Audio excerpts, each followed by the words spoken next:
The Lord be with you. And with your spirit. A reading from the Holy Gospel according to Mark. Glory to you, Lord.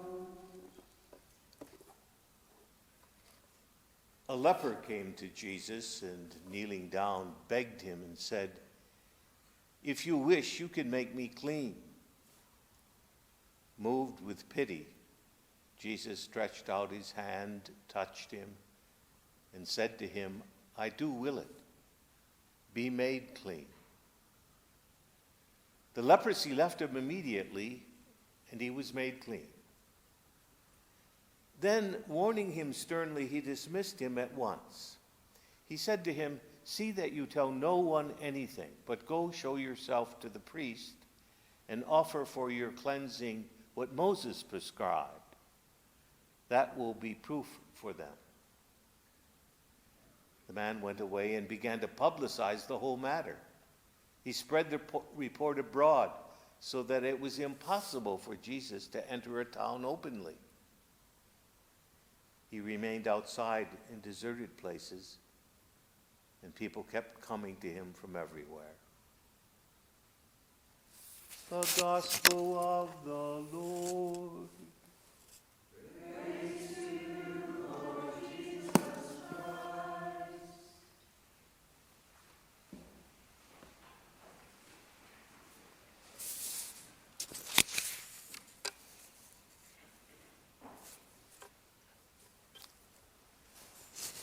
I want to look ahead a bit this Sunday.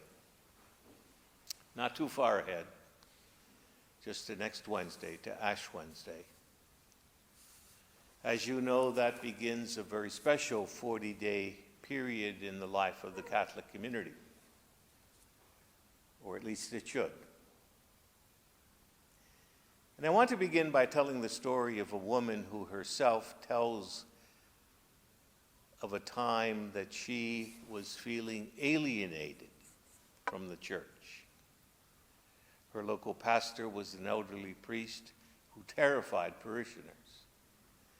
And she was distressed when he fired an excellent school principal without consulting or telling anyone. It all happened around Holy Week.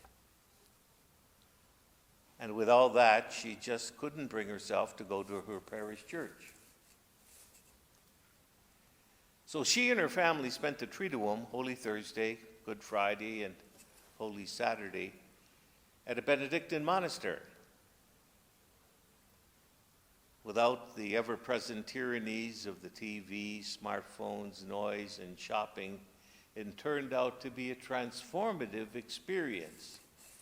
And it paved the way for how she and her family would take that experience back home. It developed this way. She knew, as many people do, about the familiar idea of the 5-a-day fruit and vegetable diet for physical health.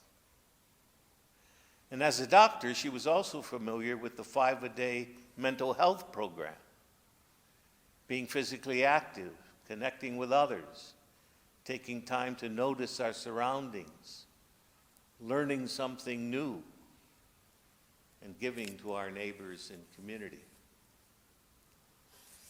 And reflecting on those two patterns, she came up with a 5-a-day routine for spiritual health.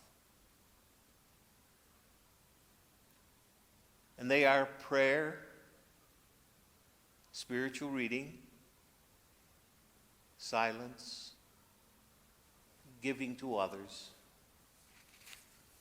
and enough. Now, this 5-day spiritual routine is designed to bring us closer to God, just as the physical routine brings us closer to good health. It helps us achieve holiness, a holiness that reflects God's presence and light, but also a holiness that realistically does not necessarily reduce the challenges in a person's life. That is to say, holiness doesn't remove wrinkles or baldness or habits. The experience of grace clearly did not change some very well-known saints, did not change their personalities, their struggles, or their mental health. One thinks of the irritable Saint Jerome,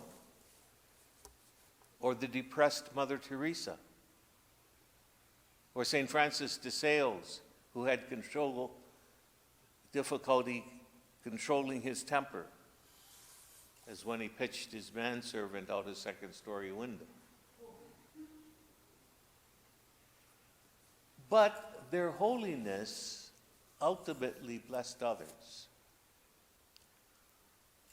This 5-a-day spiritual discipline of prayer, spiritual reading, silence, sharing, and enough is best done, as are all routines, like AA, for example, with a supportive group.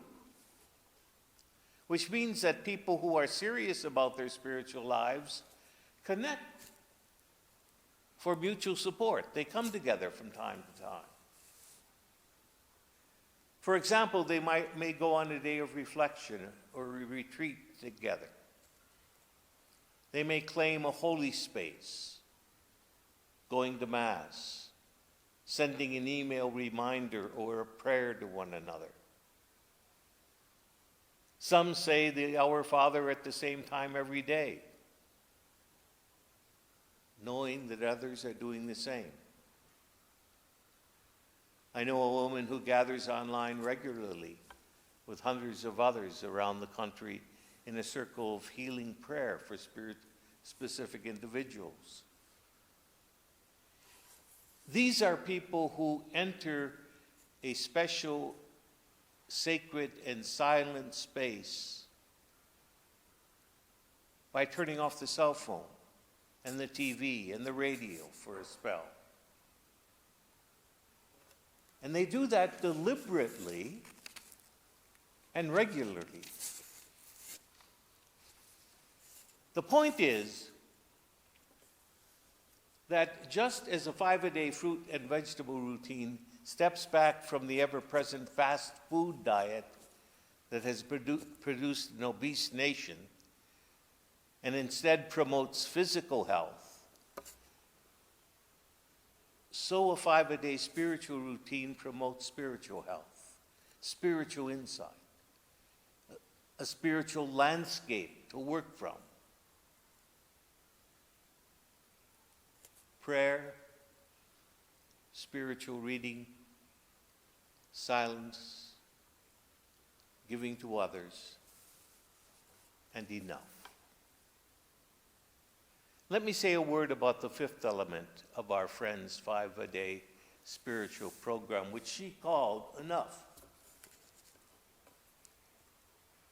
We are all good people, but we are all brainwashed by a totally saturating advertising culture that constantly strokes our desires, even if what we are made to desire we really don't want or need.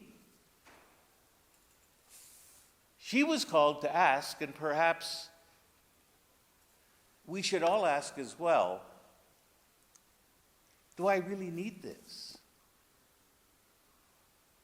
Can I live without it? Can I downsize? Can I live more simply? Can I live the simple life that will free me up to be spiritually alive, sensitive to others' needs and be compassionate? It's time to cry enough stuff in my life and make space for beauty and goodness and sharing. Maybe we ought to tinker around with the axiom which was part of the Great Depression of the last century. Use it up wear it out, make do, or do without. Use it up, wear it out, make do, or do without. So that was her fifth element, an urging to take a look at our lives and to declare enough. Perhaps her experience and her plan may give us some food for thought